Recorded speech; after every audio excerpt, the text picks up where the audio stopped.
Welcome back, leaders. This is the last video of the Lead Your Habits course, and we're on our last and final stage of the habit loop, the reward.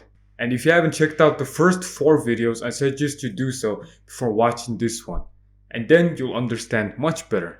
In this video, we'll talk about how rewards can help us with habit, what kind of rewards we need to use to reinforce our habits, and how we can use them to quit bad habits and gain new ones as easily and fast as possible. Let's get straight into the video.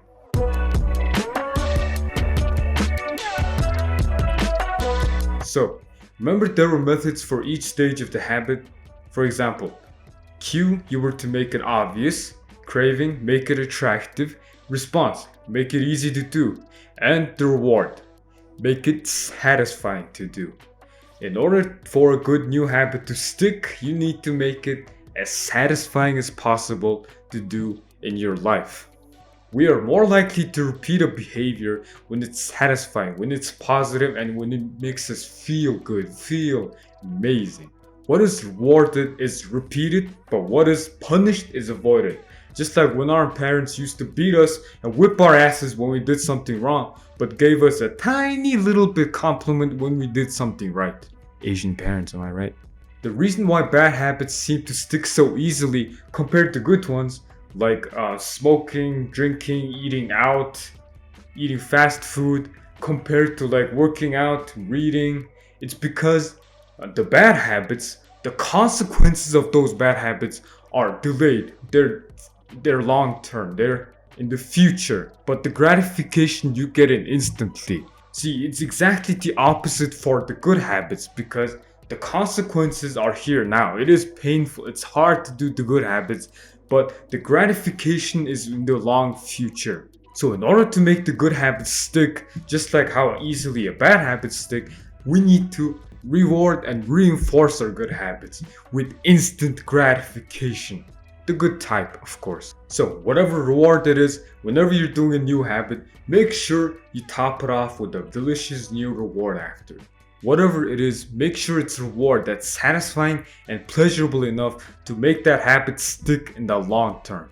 And make sure that the reward comes immediately after you do that habit. Not an hour later, not a day later, immediately if you want that habit to stick quickly. However, no rewards that will up your progress, just like eating the dessert after your workout or something like that. You don't want to do that. Also, this can be useful to avoid bad habits as well. For example, if you usually go out to eat in restaurants and spend all your money in going out, ordering food, and not actually cooking at home, but you also want to travel somewhere soon, well, then you would save the money you were going to use on food and put it into your travel fund, which then stops your bad habit from happening, but then you're also getting the reward of going to the place you always wanted to travel soon. And that would be the reward.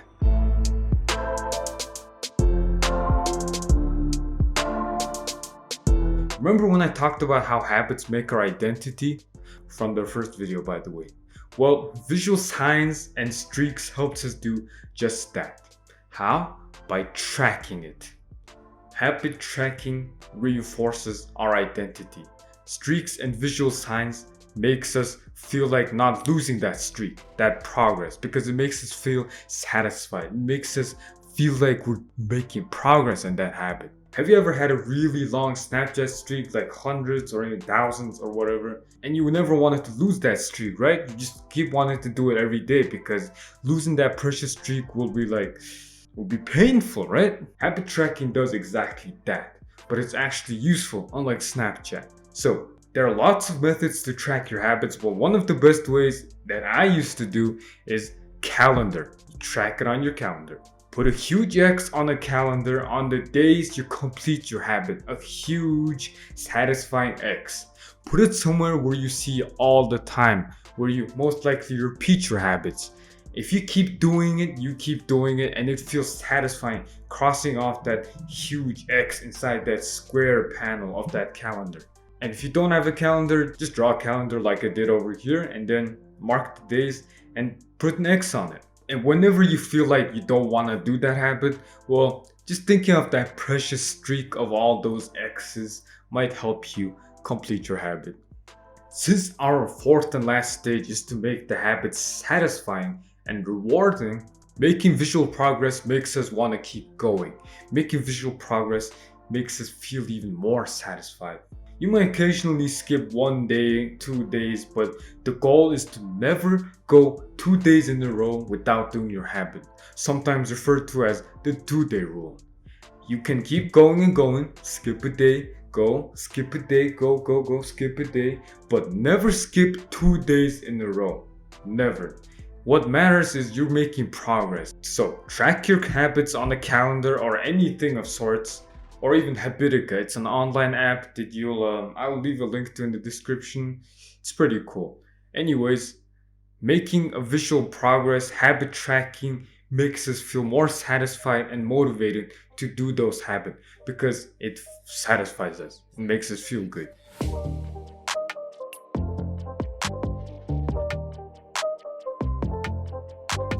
Another great method to quit bad habits and commit to good ones is to have an accountability partner. What's an accountability partner? Well, it's someone that watches your actions, that keeps you accountable to your words and actions, and someone who's there to make sure that you don't just fall off your habits and fall off the track. So, whenever you want to commit to building a new habit or quitting a bad habit, get an accountability partner. Get yourself someone that holds you accountable to your words, because it can be very hard for us ourselves to keep ourselves accountable, because we all know that we can just trick ourselves with little lies and excuses like Just this one time. One more day. It's just one time. stuff like that. Well, having a partner prevents all that because they can't let you bullshit yourself. They're the ones keeping you accountable to make sure that you don't repeat your bad habit and that you actually go through with your new habit. And with an accountability partner, you're more likely to stick to your habits. Why? Well, we don't like to look inconsistent next to others. We don't like to look like liars. We don't like to look like someone who can't commit to anything. So having a partner is very useful. So whenever you want to quit a bad habit or start doing new habits, make a deal with your partner. Make a deal that says whenever you do that habit, maybe that friend compliments you, reinforces you, but making sure that he doesn't let you do the bad habits. Making sure that that partner is watching you, keeping you accountable, keeping you honest, and make a deal with them so that whenever you want to do that bad habit, you remember there's just one person, your partner, someone just sneaking around, watching you, keeping you accountable, making sure you don't fall off the track, making sure that you don't do your bad habits, just keeping you accountable. It doesn't have to be that creepy though, but you get the idea. You can use something else such as a habit contract, which is something I used once before. A habit contract is when you make something super, super official. For example, you write a contract that says, I, your name, will quit this habit and will not do this habit ever again. If I repeat this habit, then I will pay my friend $100. Then I will do this as a punishment. Well, it can also work with good habits as well. My name, will do this habit, and if I don't, I will pay someone $100. Stuff like that. The point is, it's super official, it's super formal, that makes you even more likely to stick and commit to that habit because it's an entire contract. It doesn't end there. You actually have to sign it with your signature and have your friend or accountability partner sign it as well. Having an accountability partner and a habit contract together equals a fail safe. You'll never fail to go through with that habit. Unless you're a really good liar, which I hope you're not.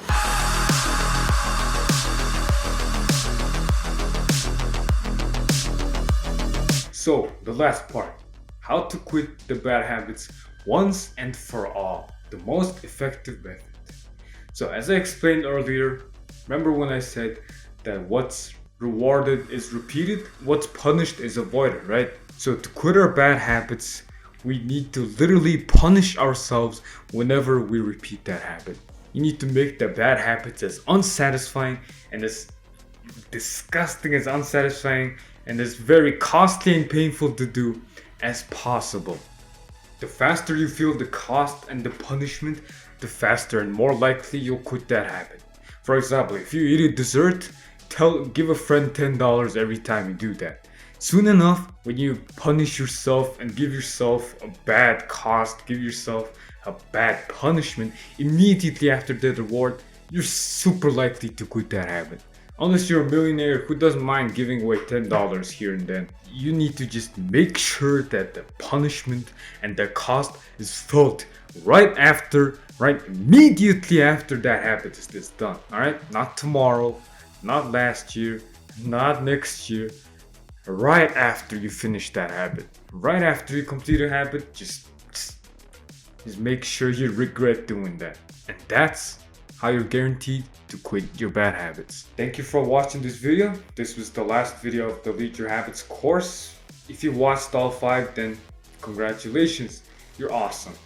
And if you didn't watch all 5, I'll put the link in the course in the description. And when you watched all 5, you'll understand it clearly. You'll understand it perfectly.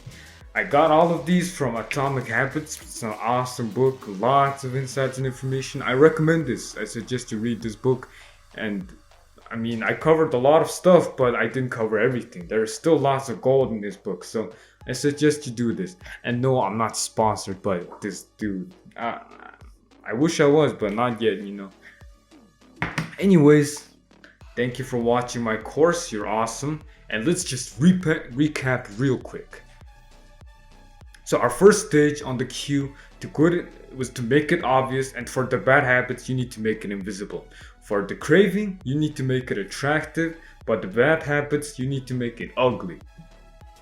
The response, to make it easy as possible to do, and for the bad habits make it hard as possible to do. And reward, make it as satisfying as possible to do the good habits and as unsatisfying, as costly and punishing as possible for the bad habits. Got all of that? Good. Thank you for watching. Have an awesome day, leaders, and I will see you in my next video.